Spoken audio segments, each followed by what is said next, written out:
What's up, daddies? What's up? It has been a motherfucking minute. So I was sick, not last weekend, but the weekend before.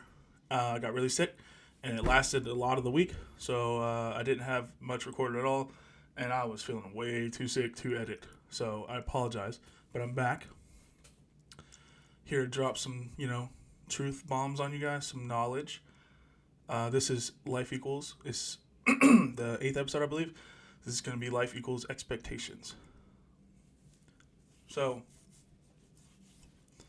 everybody knows what expectation is, right? So, you think, you expect, right? So, you think, like you expect to eat dinner every night, right? When you live in a home, like a normal, your typical home, you expect to eat dinner every night, whether it's fast food or takeout or cooked, who cares? But you expect to eat dinner every night. That's what I mean by expectations. But I'm gonna go in a way different, more a deeper sense. So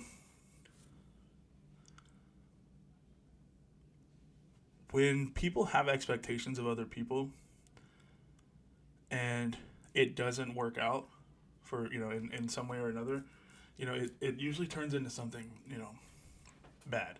So for example, sorry. So for example, we expect Congress to make laws for us and continue to upgrade the country and everything, but then they don't because they just sit there and argue, and that causes issues. You expect your teachers to actually go and teach your children and not single them out and stuff, but then you have teachers that don't, and they do single your kids out and stuff, and that's what I mean. Those are your simple expectations that, like, not simple, but those are things that you expect to happen. And honestly, from both sides, I expect. God, I'm sorry, guys. God, all right. Like I said, honestly, from both sides, expectations are like,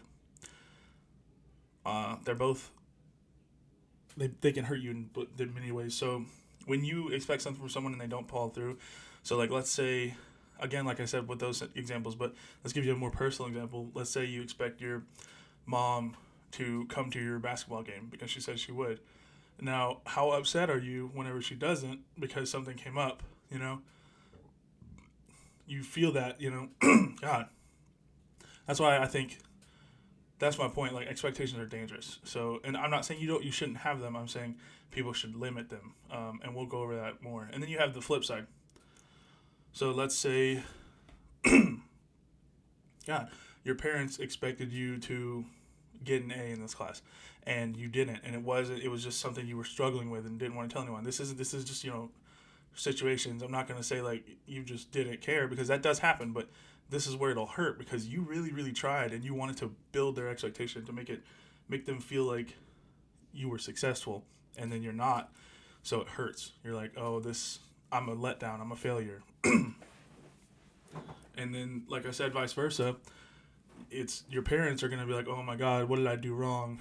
Why couldn't he fulfill my expectations? He or she, like, it's just, that's why I say it all the time. Whenever I'm talking to people in my circle, it's like I don't think you should have high expectations of people, or even like want people to have them of you. And I don't mean don't expect great things from people because that's not what I'm saying. It's just use hope for great things. Don't just expect them, because I'm not I'm not trying to like down people for wanting their kids to do good. There's a difference between hoping they do good and helping them do good than just expecting it. Because when you just expect something and it doesn't happen, you look like an idiot. You feel like an idiot, and then the person on the other side also feels terrible. So, a big example for me is when I was growing up. My parents, I had literal straight A's until fifth grade, and it was a big. I touched on this a little bit in one of my Tales of McWeezy episodes, but it was a big thing. Like my whole family expected me to be the smart person and do really well in school because I had straight A's. When I was in first grade, I was learning with the third graders because I was gifted. This is a really small school in Jacksonville, and it ended up getting shut down because it didn't have enough funding. But it's called Normandy Elementary, and we didn't, they didn't have like a separate gifted program because there was only 2 students that were gifted in my grade. It was me and this other girl, and we, like I said, we got to learn with the third graders, and we only came back to our class with lunch.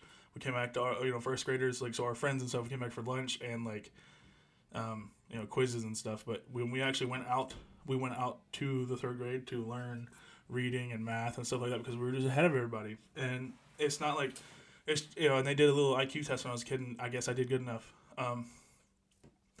So like I said, that built those expectations, right? So then I get to 5th grade, and I was in the school in Duval, the one that after the one that got closed down, I got moved to a new one called Ramona, and something happened where my mom lost her job, and my parents are divorced, and my mom lost her job, and she couldn't afford to take care of me by herself anymore.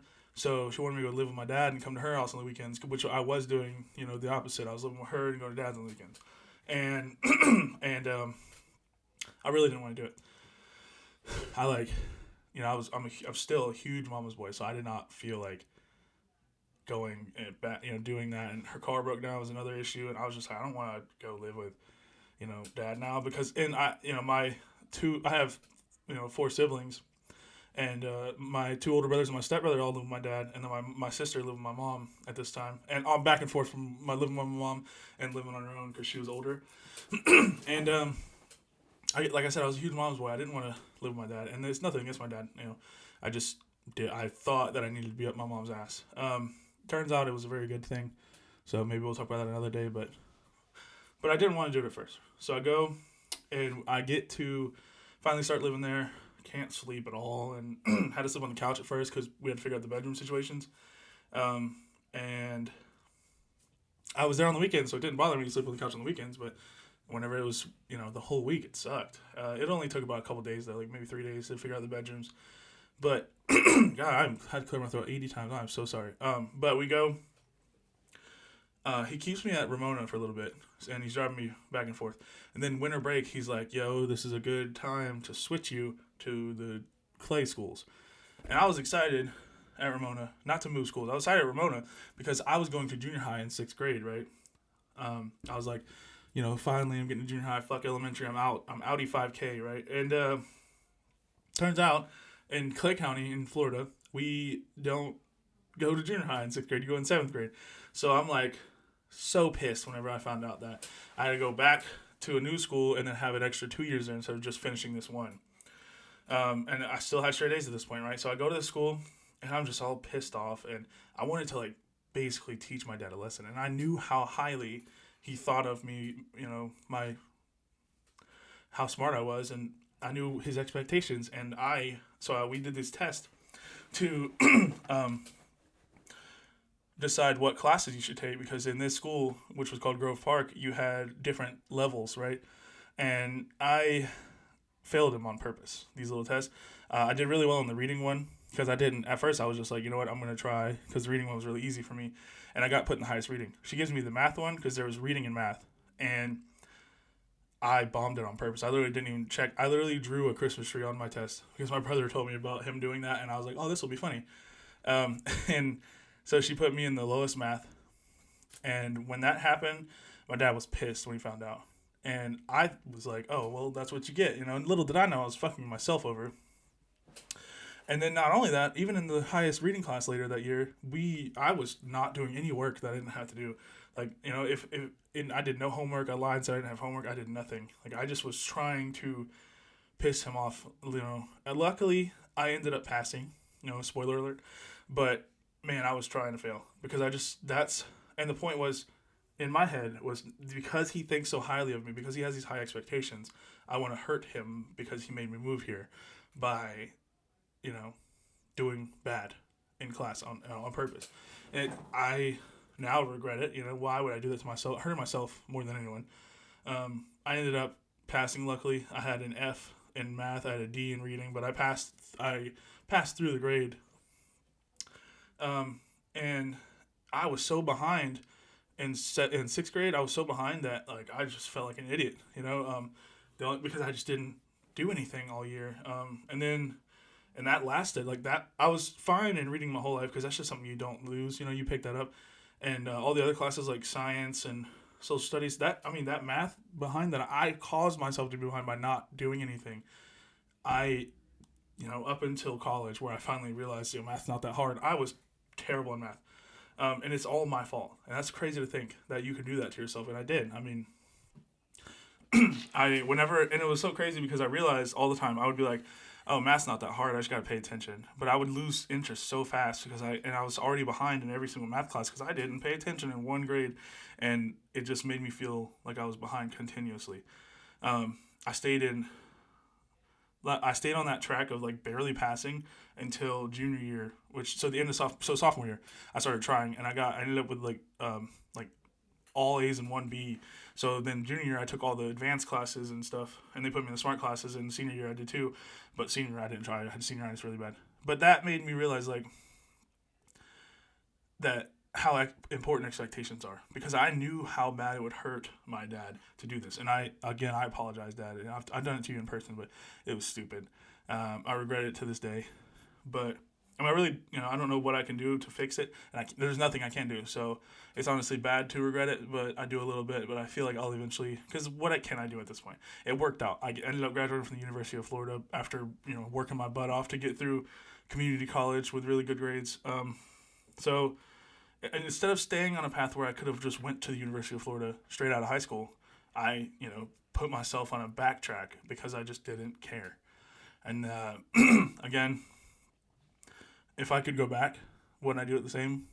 I don't know. Probably, because I like my life right now. But if I could know that I'd have the same life, I probably wouldn't do it the same, because it's just... Then there's no way to do that. That's why I would do the same. But there's just no way. Like, I just feel so... Like, I feel like it caused so much extra down the road. And not only that, it actually did hurt my father. Like, I know he was so upset at me. He's like, I know you're smarter than this. What are you doing? And it not only hurt him, it hurt me way more. I literally caused myself to be behind in math for years and years and years later. And then that was just a big story to help you guys understand what I mean when I say that expectations are rough, because it hurt him so bad for me to do that. And then because I was so far behind, I kept hurting him and it kept hurting me getting upset because I felt stupid after that, because I was like, oh, I can't even meet his expectations. So that's why I don't think it's very healthy to have expectations that are especially high expectations for things that you don't know. I think you should just hope and help instead of having expectations. Just hope that they do well, help them do well, and then you won't have to have these expectations that they can let you down, This is just my soapbox I'm standing on, obviously. Guys, you are allowed to have your own opinions. I promise you that. But I just wanted to get that off my chest, let you guys know. You know how this goes, Life Equals. I'm glad to be back. This week we'll start having everything on track again. The new shows that I was trying to do will probably not be able to start until next week, but we'll see if I can get them done. I just want to say thanks, guys, for watching. Continue to watch. Don't forget to like, comment, and subscribe. I love you guys. Peace.